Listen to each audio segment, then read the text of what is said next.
Well. Okay, I had to touch on this story that everybody's been talking about. It's none other than perfect walking on water, healing the sick and the shut in, casting out demons and devils, doctor, and I use that term with a grain of salt, Umar Johnson, and his 22-year-old daughter ousted her so called perfect absentee father as a deadbeat from day one.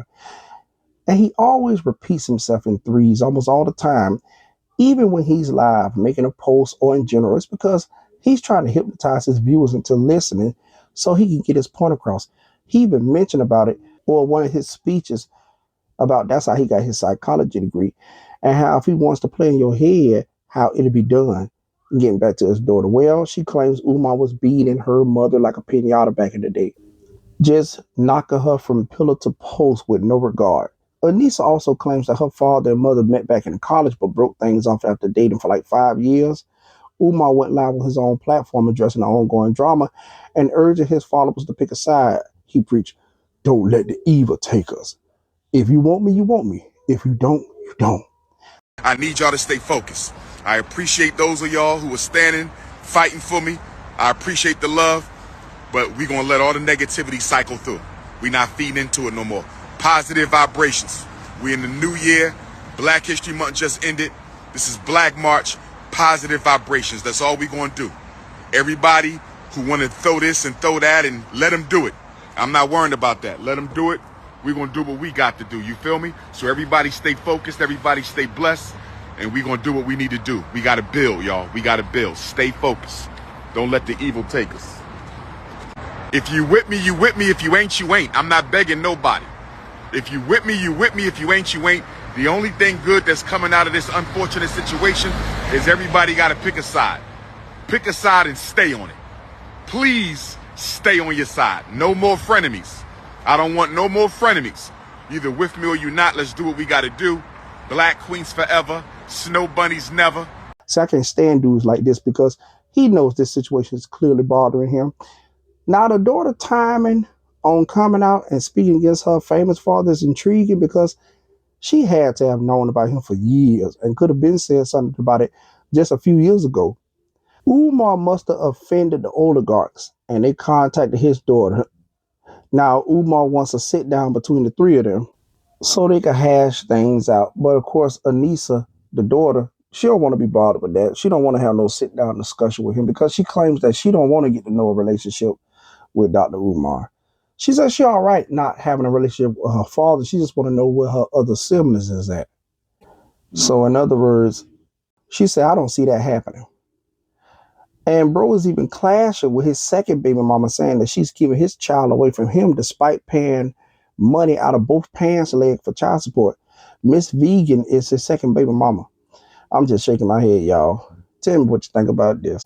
And there's about a couple YouTube channels I have been seeing. Well, a lot of guys were saying, I knew it. I knew it about Dr. Umar Johnson. I knew it was something about him.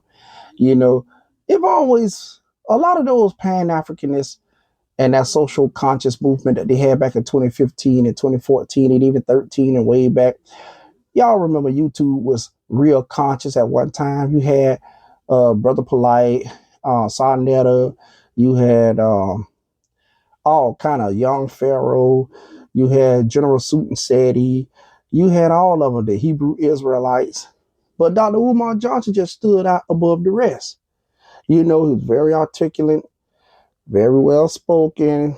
He claims that he was a doctor, even though he did produce several degrees. But the thing about him would just always baffle me that I say, I know he just didn't come out of nowhere. He got to have a past. Now, a lot of times I didn't like what he was saying on social media because he'll say stuff to really offend men. And it's not to say, well, you're guilty if you feel offended. No. He'll go in obsessing about what a man do in his bed with another race of woman. But when it comes to, you know, the counterparts, he don't want to say nothing about that. And so if you don't understand what counterparts is, then, you know, you'll just have to look it up. Besides bodily organs, I'm not talking about bodily organs.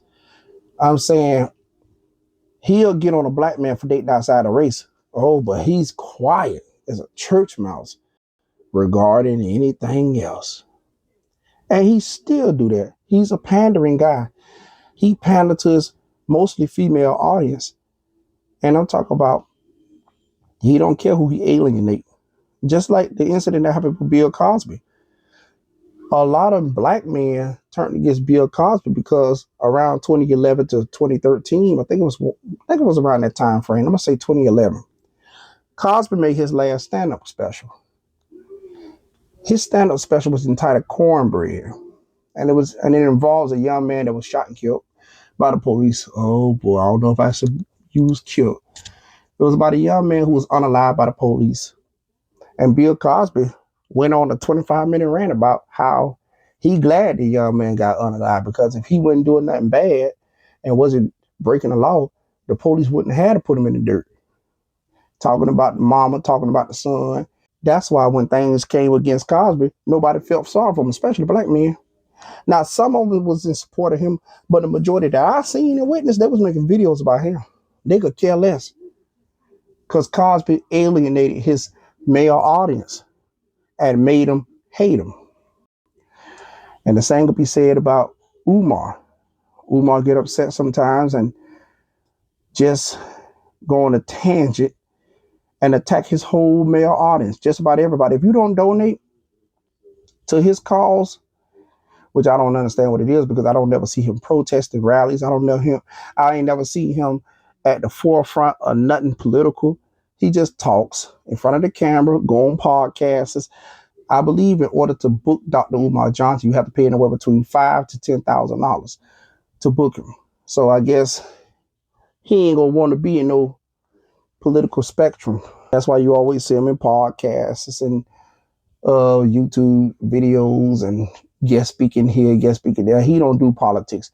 He talk about it every now and then, but you get what I'm saying. He's not gonna be no Jasmine Crockett. He ain't gonna be out there. He ain't gonna be a Jasmine. And Jasmine Crockett, I stand with Jasmine Crockett. But I'm not gonna keep this video too long. I was priceless, bro. Thank you for watching and listening. Be sure to give this video a like, share, comment, and please subscribe and tune in for my next video. And until next time, everybody, peace and continue to have a good one later. Does your mom hate him too? Of course she do. Because he put his fucking hands on her. What the fuck is wrong with him? He should be in fucking jail. Like, really, he should be in jail. Like, I'm not even joking with y'all right now. It's a lot about him that y'all don't know. He's a crazy, sick man. How long was they together? I don't know. They met in college. I don't know how long they was together, but he was with his other child. He was with her mom for 5 years. That's what she told me over the phone. But I don't know how long him and my mom was together. So he's a woman abuser? Yes, he is. And a liar and a hypocrite. Yeah, all those things. Yeah, she left him. And then this man got on the internet and said, my mom wanted to marry him. That's a lie. That's a lie. Why would my mom want to marry somebody that put his fucking hands on her? This man is a fucking liar. And I can't stand him.